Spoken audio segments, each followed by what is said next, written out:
The unfortunate reality is that not all trades work out. Sometimes we have losses. I know, sad, right? Wish we didn't. It'd be great if we didn't, but that's the whole part of the trading game. You have hopefully many, many wins, but occasionally you have some losses as well. And a lot of it's just things that are out of our control, and sometimes it's in our control. I mean, not every indicator works perfectly every single time, of course. Not every trader is a perfect trader, and there's things like false signals that we learned about that can happen. And sometimes there's something that you think is an event, something major, but it really isn't. It's just some rumor, some noise, or some just temporary movement, maybe a retracement, whatever it might be.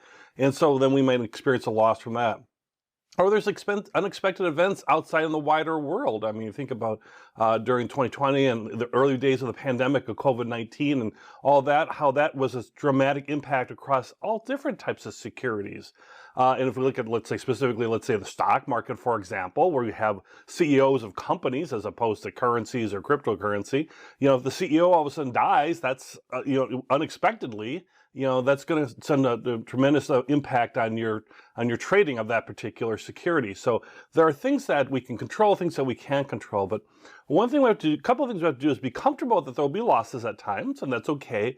And all successful traders reflect this, by the way. They're all very comfortable with having sometimes losing positions. The end of the day, we want to have more profit, more success than losses, and that's the whole point of the course, of course.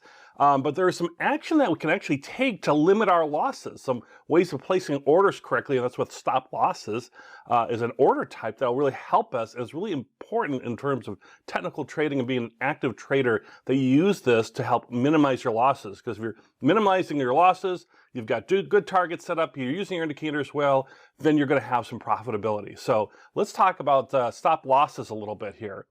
And one thing to also consider too, as part of this too, is when a trade doesn't work out for you, being comfortable with these losses, you feel bad, right? You lose money, you feel bad, you might even question your ability, and don't. It's okay, it's normal. So don't be that.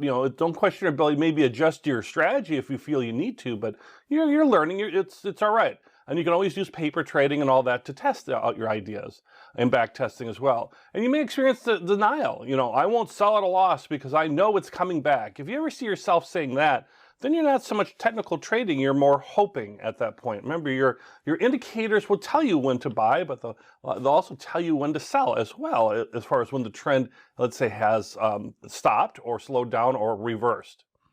And many times we just get frustrated, right?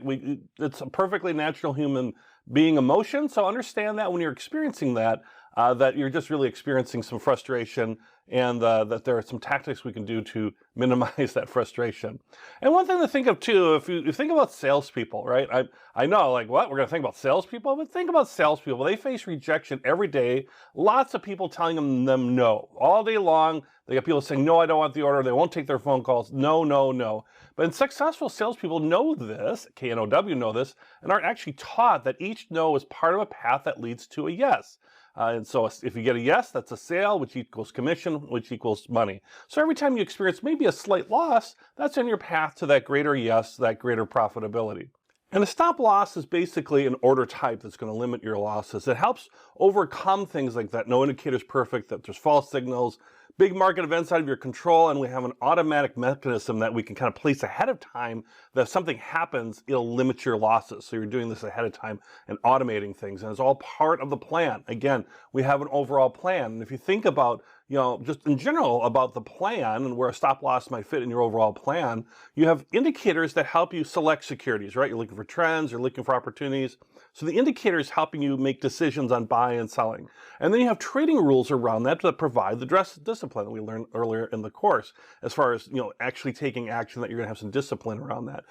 Maximizing our target profit maximization, or picking targets to maximize your profit, is all about maximizing profits. And then another way you can maximize your profits actually is minimizing your losses, and that's where the stop loss and that type of techniques help as far as minimizing losses. All right, so enough buildup as far as what stop loss and kind of where it fits, but it's so important that you really need to do it all the time. So let's talk about now in the next lesson as far as what is this stop loss thing and how do I actually use it?